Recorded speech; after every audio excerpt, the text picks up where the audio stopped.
Please ಹೀಗೆಲ್ಲ ಮಾತಾಡ್ಬಿಡ್ರಿ ನೀವು.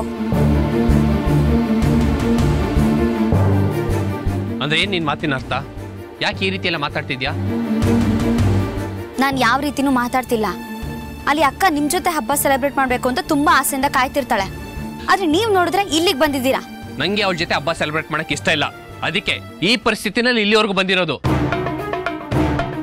ಬೇಜಾರಾಗ್ಬೇಡ್ರಿ, ಸಮಾಧಾನ ಮಾಡ್ಕೊಳ್ಳಿ.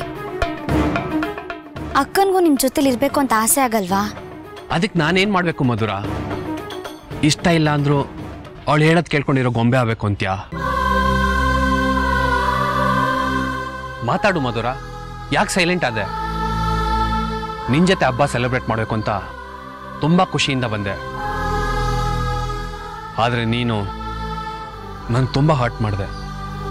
ಸರಿನಾ ಇದು?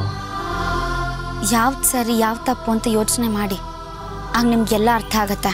ಓ, ಈಗ ಸರಿ ತಪ್ಪು ಯೋಚನೆ ಮಾಡ್ಬೇಕಾ?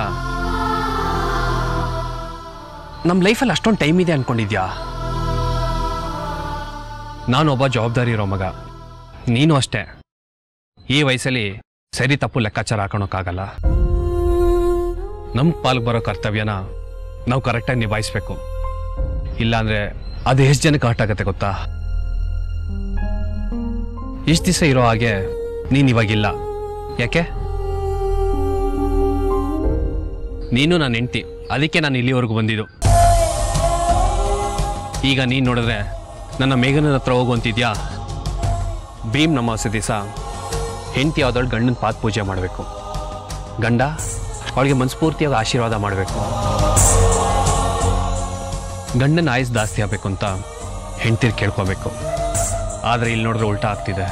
ಪ್ಲೀಸ್ ಹಾಗೆಲ್ಲ ಮಾತಾಡ್ಬೇಡಿ ನೀವು. ಮತ್ತಿನ್ನೇನು ಮಾಡಲಿ? ನಾನು ಏನು ಮಾಡಿದ್ರು ತಪ್ಪು, ನಾನು ಏನು ಮಾತಾಡಿದ್ರು ತಪ್ಪು.